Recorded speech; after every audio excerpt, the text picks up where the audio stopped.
Hi, my name is Iona. Welcome back to another heavy dissection of the world of literature.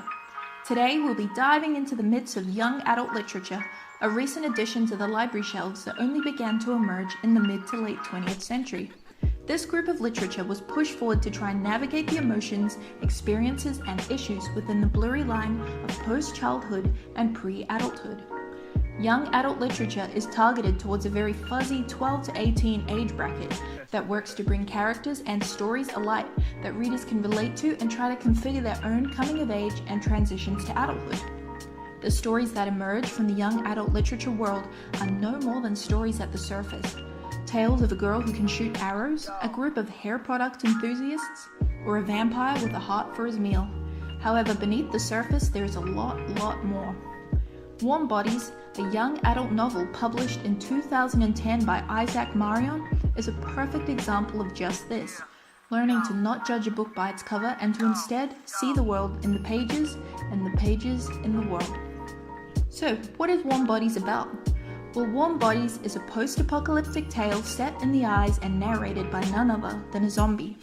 This walking carcass named R has lost the remaining sounds of his name, among all other memories of his past human life, to the infection that controls this new world. R walks around mindlessly, literally, roaming the zombie-infested airports and street walks alongside his nameless counterparts on their sole journey of finding food. One particular day on a lunch rush, R and his pack encounter a group of living humans, and R eats the brain of one of the members, a young guy called Perry. In this world, the brain is the cherry to the ice cream, granting the eater the experience to relive the memories of the eaten through their own set of eyes. R is consumed with both the physical and emotional body of this person, which opens a forgotten door of emotion and humanity throughout the story. To top things off, R breaks away from his meal with another member in tow, a girl named Julie who begins to hit it off with our cold-veined narrator. On a journey of love, pain, and loss, R finds himself torn between two worlds, two states of being, and knee-deep in the fuzzy grey area between life and death. Although a specific age for R is not clearly given, it is heavily hinted that R is in fact a young adult, through his clothing and a statement made by another human who encounters him in the book named Nora, who describes him to be in his late teens to early 20s. This already indicates that the novel is steered towards a young adult audience. The majority of young adult literature will do just this, framing the protagonist as a young adult as a simple step one to engaging with the desired demographic. The best way to measure how successful engagement with the audience really is to take a look at the reviews and the critics' scopes. Warm Bodies is a bestseller with high praise across the young adult literature platform. Professional critics and the general public alike have praised Marion's clever use of symbolism to highlight real societal level issues for the young adults of the world. Magazines such as Time, Los Angeles Times, and the New York Times all pitched in with praise for the complexity of this narrative, collectively describing it as multidimensional, insightful, an inventive charmer, and a bending of romantic schmaltz, horror, cheese, and an achingly sincere body. Stephanie Meyer, the author of Twilight, another popular young adult fiction, commented, "I never thought I could care so passionately for a zombie. The most unexpected romantic lead I've ever encountered." Collectively, the reviews for this Walking Dead love story have been very high, the general public even pitching in with just under 100,000 votes for a 3.92 average rating on Goodreads. Isaac Marion seemed to have hit the nail on the head engagement-wise, and just like the reviews panned out, there was more to it than the zombie love story seen at the surface. In fact, the entire Warm Bodies story is layered head to toe with themes of the modern world around us. Themes of life, death, loss, segregation, discrimination, separation, past, present, love, hate, forgiveness, change, upon many, many more. The two worlds of the living and the dead are a strong set of symbolism for just about any group in society, whether that is the separation and coming together of races, genders, cultures, social groups, and more. Addressing themes like these are all too common and important in YA literature.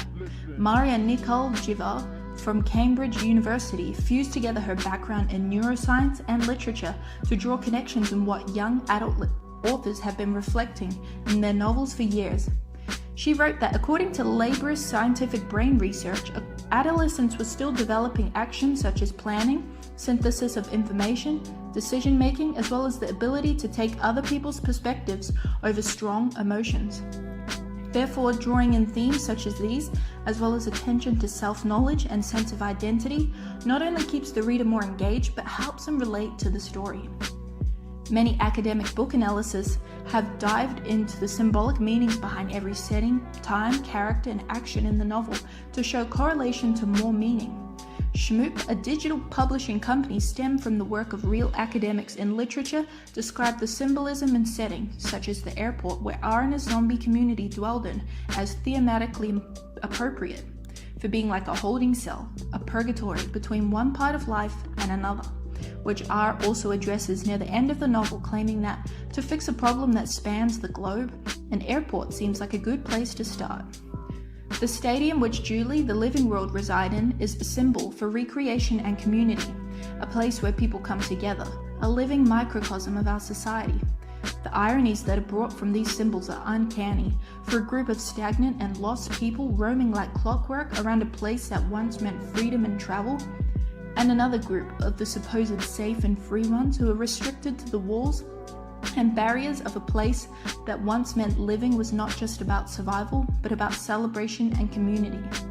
With a name like Warm Bodies, this novel was marked from the start to be a marker of parallels, of opposites, ironies, and overlooked revelations, and where they meet. More symbols are scattered across the book, as explored by university humanities and social science major Syriet Pulmo, who introduces the brains, the bonies, and the names as more than they seem. Names are one of the first things introduced to us in the novel, or rather, lack of names. R cannot remember his name. I miss my own name, and I mourn for everyone else's because I'd love to love them, but I don't know who they are. This is one major reason why R is so attracted to Julie. And later in the book, when R visits Julie's stadium settlement, he notices the lack of street names and signs, which have all been replaced by strange symbols. Names in this book hold meaning for the past and reminiscence of the old ways, patterns, and also represent the identity of a person, which is why R feels so lost without his, and the community feels so lost without theirs. Brains in this narrative are also symbols to represent memories and keyholes to the past. While R and all zombies alike are drawn to the brain, wanting desperately to feed and to feel memories and emotions, the living are trying their best to forget the old pre-virus life and turn the memories off, like a switch, or as Julie describes, to kill your memories without having to kill yourself. Another important double meaning is in the form of a life-size, fleshless Roma, or a bony. Bonies in this story are zombies who have given up and been around for so long that they've just torn all the flesh from their bones and now kind of roam around truly lifeless, having succumbed to themselves before succumbing to the virus. The bonies have power and control over the other zombies and try to stop any change or resistance or anything un-zombie-like on the dead side of the world. Skeletal authorians, if you will. So, in pages and pages of symbolism, double meanings, and parallels, what do all of these things mean? What does an airport, stadium, name, brain, and a bony all have in common for the themes of a young adult reader? How can any young adult seek to learn anything from this gigantic puzzle? Well, the commonalities of every individual symbol brought together ties in a web of two sides unable to connect, desperately drawn to one another but separated nonetheless. In fact, this entire novel has been interpreted as the transition from childhood to adulthood and the journey of coming to age. The blurry line between life and death is much like the one between childhood and adulthood. It's a layered cry out for the children who are behind their barriers, afraid to move forward and to explore past their patterns and set communities. Communities where the rules tie down to the dress codes and eating patterns and schedules. We have to remember everything. If we don't, by the time we grow up, it'll be gone forever. And a cry out to those entering adulthood who are not yet ready, afraid to walk to the stagnant clock-like beat of a black and white drum. Those who fear the regulations and control and lack of freedom in an age where it should be the most freeing of all. Those young adults who cannot bridge together their two worlds to move on from their childhood memories and are in constant reminiscence of the better times. I eat the brain, and for about 30 seconds I have memories. Then it fades, and I get up feeling a little bit better, a little less dead. But in the end, when Julie and R come together despite of these fears and despite of these barriers, they can see change and union of two worlds, and most importantly, they can see a future. Wanting change is step one, but step two is taking it. This is so incredibly important to young adults reading this in a time where change can be the scariest thing in the world, perhaps even scarier than zombies. Power and powerlessness is extremely prevalent in the construction of themes, characters, and events in the story. Roberta Trites, a groundbreaking young adult critic, highlights the importance of this narrative strategy, expressing that without experiencing gradations between power and powerlessness, the adolescent cannot grow. With the contrasting characters and warm bodies comes difference in power and control. R is completely powerless over his emotions, his actions, his hunger, and his surroundings. He cannot muster any will against the flesh-eating virus that he carries to act on any of the budding impulses he harbors for humanity and for freedom. However, the surviving humans are also in a position of powerlessness, just of different shapes and colors. They are also controlled by this virus in the ways that they can live. They are unable to live to their fullest, controlled by the desperation to survive, to fight, to seek food, shelter, safety, and to hide. Both parties are sparring against the virus that holds all the power, but focusing their frustration on the other party. When people forget what the underlying cause of the pain actually is, the bigger picture, they in turn peg against one another. When these two groups come together, they gain a new sense of control and power over the virus, showing how they can move forward and move past the chains that limit them, and that takes power away from the virus. This raises themes of change once again, which can be substituted into any struggle a reader might be having within themselves or their surroundings to inspire the will to move forward. The way in which Isaac Marion delivers these messages are extremely well thought out and put together. The deliverance of these themes, issues, meanings wouldn't have been as powerful, say, if we saw them through the eyes of Julie.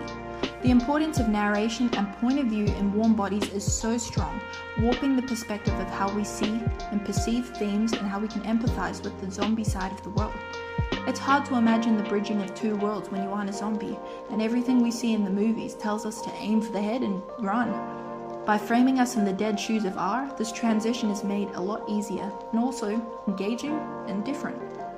Every detail and conversation ties together to truly rip the zombie exterior from this novel, revealing raw elements of material that can be used to inspire young adult readers everywhere.